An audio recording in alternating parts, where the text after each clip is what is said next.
Hello. I was just rambling away, and a dear chap came on and told me my audio balance was off. Hopefully it's okay now. I did change it back along to maximum volume, so no one could hear what I was talking about. Anyway, I'll try to remember what I was talking about. It was just rambling nonsense. So, right. Basically, this was going to be telling you what I'm going to be doing. So I haven't done anything this week. I've got 2 weeks off. This is the first week more or less done. But whenever I get time off, I struggle a bit. And it takes me about 5 days to get back to equilibrium, shall we say. I get really down and I kind of go down, and I can't really do much creatively. So yes, I'm finally out of the funk, and my creative juices are flowing freely, shall we say. So I've got a few projects lined up that I'm going to be filming this week. Number of book reviews and some other wizarding paraphernalia, and that will be released in the coming weeks, hopefully. But I thought I'd just touch base, to use that Americanism, and let you all know that I'm still alive, barely. I'm only just about got over that plague. I had 2 plagues back to back, and I'm back in the mix, motherfucker. Right, this morning I was interviewed by a very dear chap called Peter, of the Sci-Fi Shed YouTube channel. We've met via our mutual interest in science fiction, and the dear chap bought my last book, Brown Road Blues, and he's gone and bloody reviewed The Devil, and that's going to be coming out on Sunday, his review. And I think bolted onto the back of that will be an interview with me that we did this morning. He's in Australia, and obviously I'm here in England, so we had to get the times right. So it was about 7 o'clock for him, but he looked really tired, dear chap. He's had a tough week, and I had more or less just crawled out of bed, so I was slightly I think I was okay. He said I was all right, so that's good. But anyway, what I'll do is that's going to be dropping on Sunday on his channel. I'm going to put a link down below here now, just for your interest generally, because he's got a really nice channel and he knows his onions where science fiction is concerned, vintage science fiction, Nebula award-winning stuff primarily, but yeah, some good interesting stuff. And he's a really nice chap, lovely Australian chap. And then on Sunday I'll do a reminder just in case you wanted to catch that particular video. But yeah, I recommend checking him out anyway. Similar age, similar interest, probably all of the similar age to me, all similar interest. I'm rambling, sorry.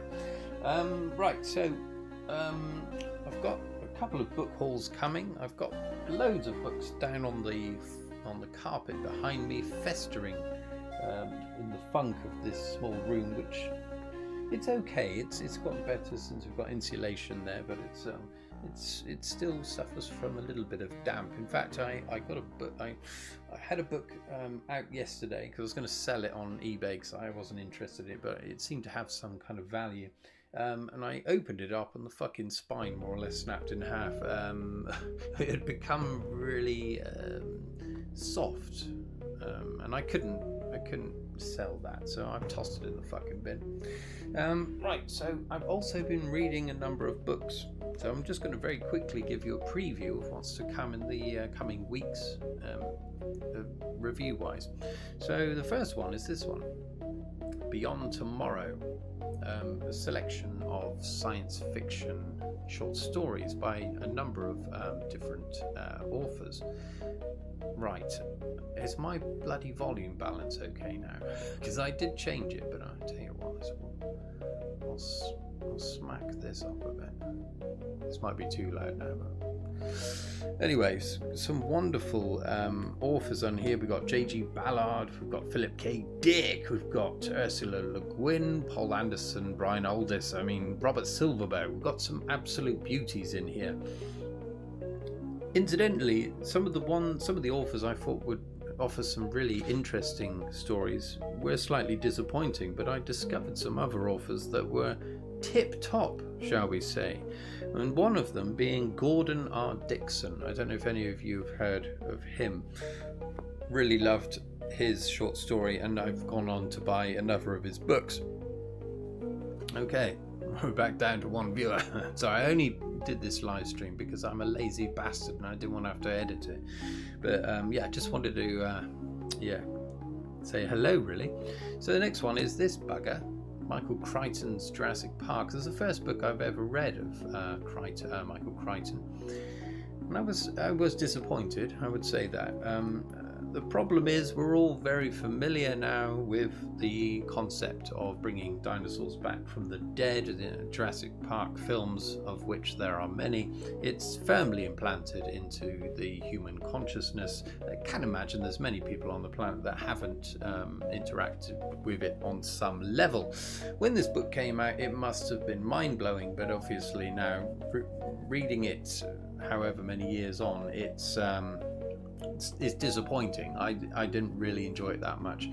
And you know those annoying bloody kids in the first film? They're in this fucking book too, and they're even more annoying. But there you are. That's maybe that's just me. I do like children. I just don't like annoying fuckers like those. Okay, the next one. White Wing. Anyone heard of this bugger?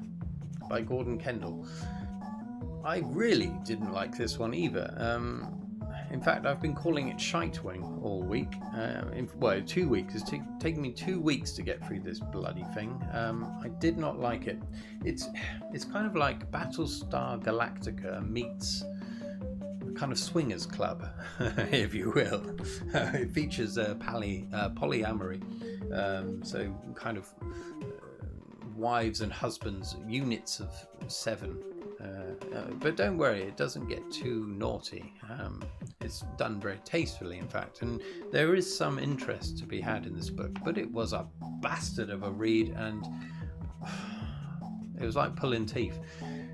Once I start a book, I'll never put it down. I mean, if someone's taken the trouble to write something, I will get to the end of it, come hell or high water. But fuck, it was a waste of life for me. But anyway, we'll talk about that another day. I'm currently reading this one, The Owl Service by Alan Garner.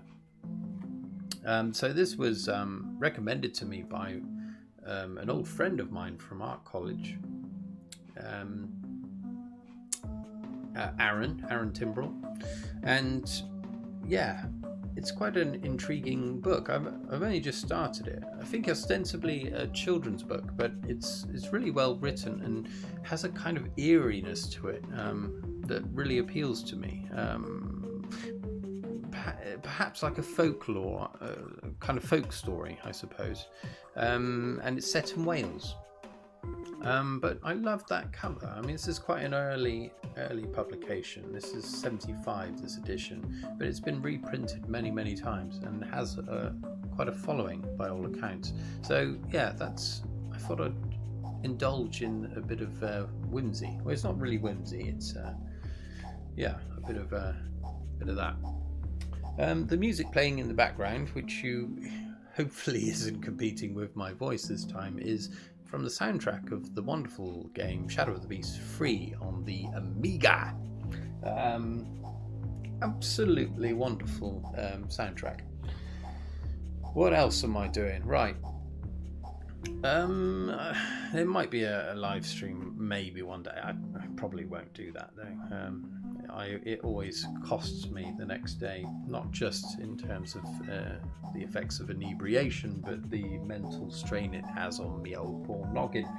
I've also been selling a few books because I did a cull of sorts.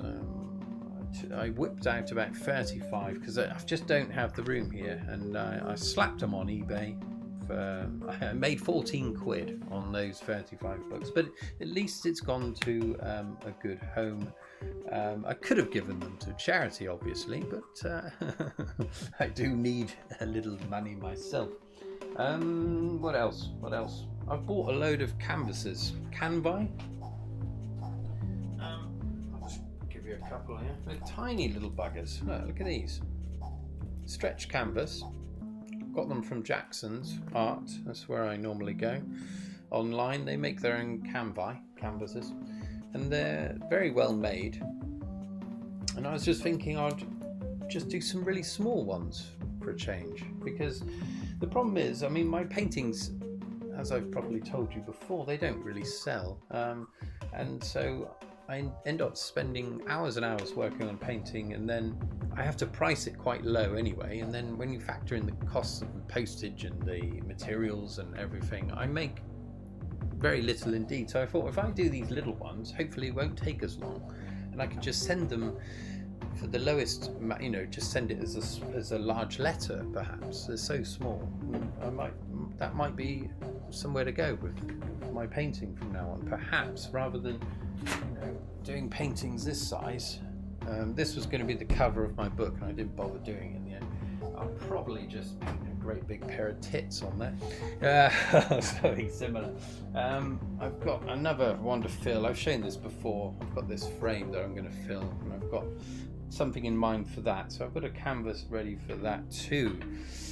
But at the same time, I'm reluctant to start painting again, because I know that it always makes my wrist hurt, and I've gone through a really nice period now of a couple of months where the pain is hardly there, and I'm putting that largely down to the fact that I've been playing I got a PlayStation 5 over Christmas, and I've been playing this game called No Man's Sky. So anyone that's fond of science fiction, you'd absolutely love that. I mean, it's like Star Trek, but you're the captain, or you're the only bloody bugger in the ship, and you just go out searching for new planets, and there's trillions of buggers.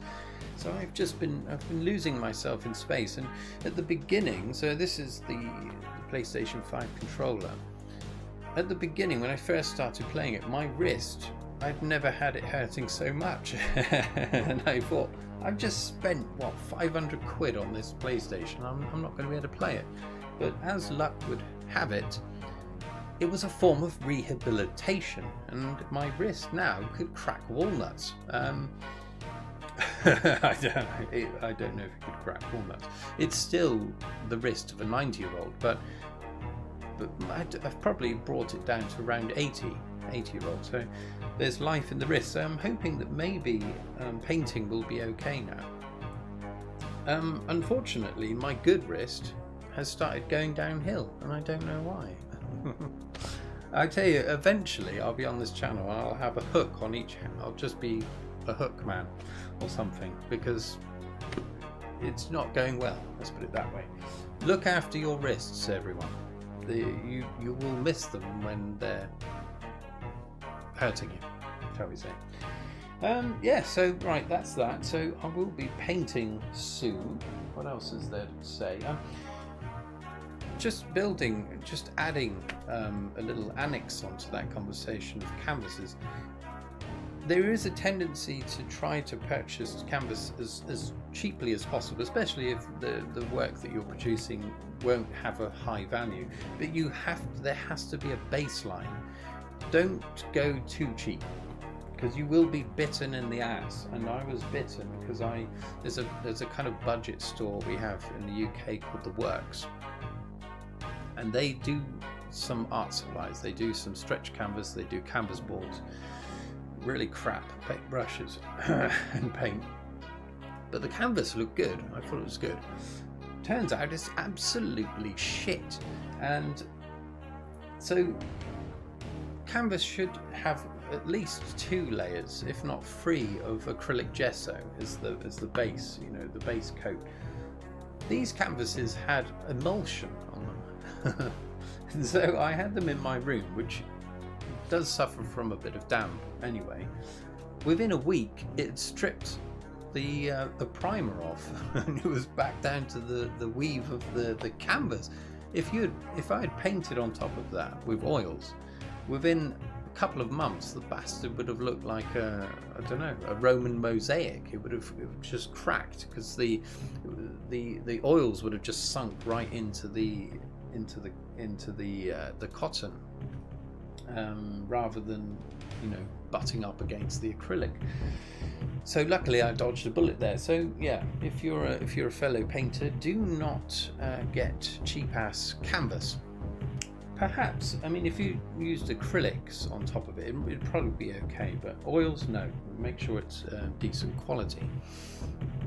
What else? Oh yeah, I've got another thing that I'm going to be doing. I'm going to be making a video out and about for the first time properly, and it's going to be in my horseless carriage, Excalibur, which is my Hyundai. I think you've got to pronounce it Hyundai now. Hyundai Getz 2007 shit heap, small hatchback, and I'm going to be doing a small tour of my city. It's not my city, but I reside here.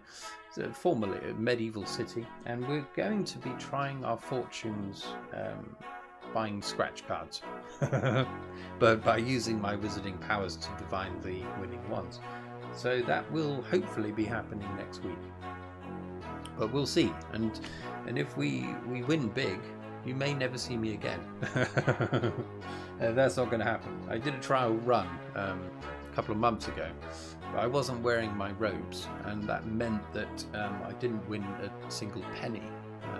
So it's all about the robes. I'm going to have to wear the robes, which I'm a bit nervous about, because I normally only wear my robes out and about when I've had a skinful. Right, I think that's about it. That's as far as we've got. If you've reached this point, again, I would recommend you check out the Sci-Fi Shed. There's going to be a link down below once I've ended this. And yeah, I just hope you're all doing okay, and I'll be with you hopefully at some point in this coming week, and we can have a merry time together. Yes. I see there's almost 6 of you now. Oh, that's lovely. Yeah, so yeah, I basically came on just to give you an update, really. And I'm a lazy bugger. I didn't want to have to edit it, so there we are, straight to you, straight from the horse's mouth. I'm going to end it here, unless anyone wants to have a little chat. But I will.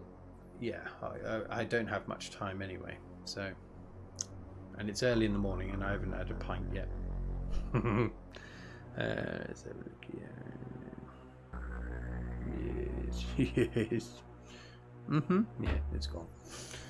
Right, I'll give you all 5 seconds, and then I'm off.